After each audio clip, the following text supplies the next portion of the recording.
Doctor Bhimrao बाबा साहब अंबेडकर की 132वीं जन्म जयंती के मौके पर आरएसएस, भाजपा और नरेंद्र मोदी साहब के लिए मेरे 14 सवाल हैं।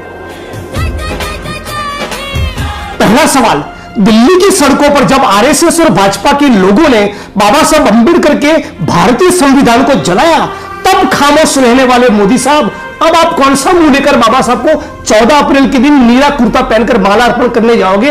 आपने अपने हाथों से बाबा साहब को माला पहनाओगे? आपको शर्म नहीं आएगी? जब संविधान की कॉपी को जलाया तब आप खामोश रहे। तो आपको सवाल यह पूछना चाहता हूं, पूरे भारत के 21 करोड़ दलितों की ओर से, क्या आप भारत के संविधान में मानते हैं या मनुस्मृति में? इस बात की आपको स्पष्टता करनी पड़ेगी। दूसरा सवाल, अभी कुछ दिन पहले भारत की पार्लियामेंट में हमारे गृह मंत्री ने ऑन रिकॉर्ड कहा कि इस मुल्क में पिछले 4 साल में दलित समाज के 1,90,000 लोगों के साथ उत्पीड़न, अत्याचार और एट्रोसिटीज की वारदातें हुई। तो सवाल ये हो रहा है, किस प्रकार का मुल्क है? मोदी साहब, आप तो कह रहे थे कि अच्छे दिन आएंगे, आप तो ये कह रहे कि मुझे बाबा साहब अंबेडकर के लिए बहुत लगाव है, आप तो ये कह रहे थे कि दलित मेरे भाई है, आप तो ये कह रहे थे कि सबका साथ सबका विकास। आपके आरएसएस के लोग सामाजिक समरसता का ढिंढोरा पीट रहे हैं, तो बावजूद उसके 4 साल के दौरान ही इस मुल्क में 1,90,000 दलित उत्पीड़न की वारदातें होती है। आपका इस मुद्दे पर क्या कहना है? क्यों उसके खिलाफ कोई ठोस कार्रवाई नहीं होती? क्यों इस मुद्दे पर आप खामोश हैं? क्यों आप इस मुद्दे पर कोई कार्रवाई नहीं करना चाहते? तीसरा सवाल मोदी साहब आपसे पूछना चाहता हूं, ये 1,90,000 एट्रोसिटीज की दलित उत्पीड़न की वारदातें हुई, लेकिन आप उसमें से एक भी पीड़ित परिवार को मिलने के लिए गए? हाथरस की बेटी के साथ जो हुआ वो पूरे मुल्क और पूरी दुनिया ने देखा। आप उसके मां बाप के आंसू पोंछने के लिए गए? आप तो कुत्ते के मरने पर ट्वीट करते हैं, लेकिन 1,90,000 में से एक भी ऐसी घटना नहीं जब आप दलित परिवार के आंसू पोंछने के लिए गए।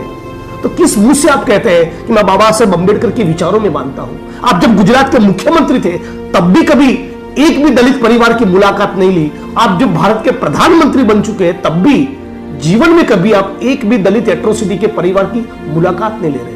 ये किस प्रकार की संवेदनशीलता है?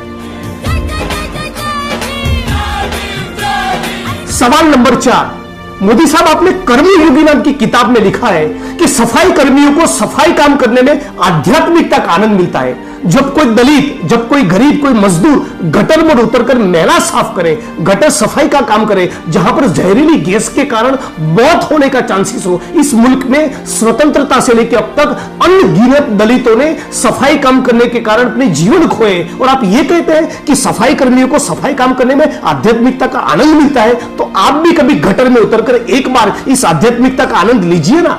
गुजरात में अभी हाल ही में 15 दिनों में 5-7 सफाई कर्मियों की गटर में उतरने के कारण, जहरीली गैस के कारण मौत हो गई। तो क्या वो लोग आध्यात्मिकता का आनंद लेते हुए मरे? ये है आपकी सोच, ये संस्कार, ये आपको कहां से मिले? मोहन भागवत से मिले या मनुस्मृति से मिले?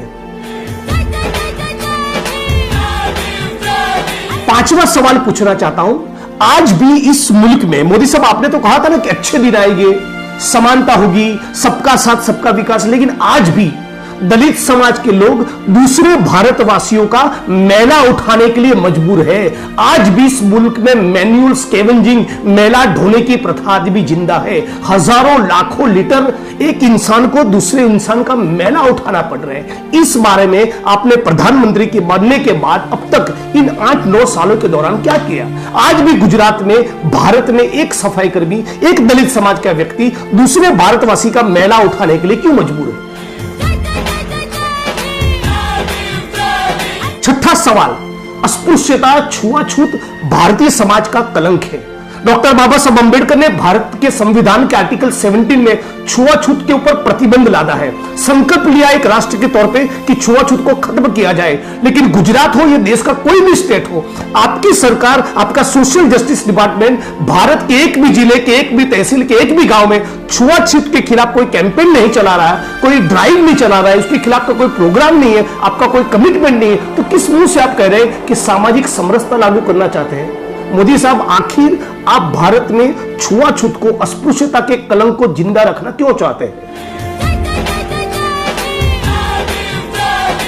7वां सवाल, मोदी साहब, आपने बाबा साहब अंबेडकर की स्मृति में पंच तीर्थ का निर्माण करने की बात कही थी। महू, जहां बाबा साहब अंबेडकर का जन्म हुआ, लंदन जहां पर उन्होंने पढ़ाई की, दिल्ली उनके महापरिनिर्वाण की जगह, बंबई जहां पर चैत्य भूमि उनकी स्मृति में बड़ा स्मारक है, नागपुर की दीक्षा भूमि, इन 5 जगहों को आप डेवलप करने वाले थे, लेकिन आपने तो बना दिया नई पार्लियामेंट का भवन।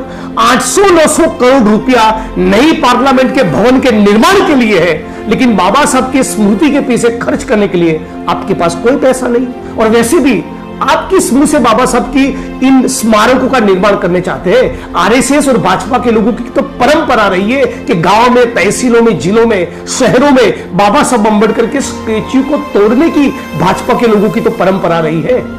इसलिए कहना चाहता हूं, आप वैसे भी आरएसएस की मनुस्मृति की सोच में मानते हैं, तो बाबा साहब अंबेडकर के नाम पे जो भवन है ना, जो स्मृतियां है ना, उनको रिनोवेट करने के बजाय बेहतर है आप आरएसएस के हेडक्वार्टर की मरम्मत में ही लगिए। यही आपकी पर्सनालिटी, यही आपकी विचारधारा को सूट करता है।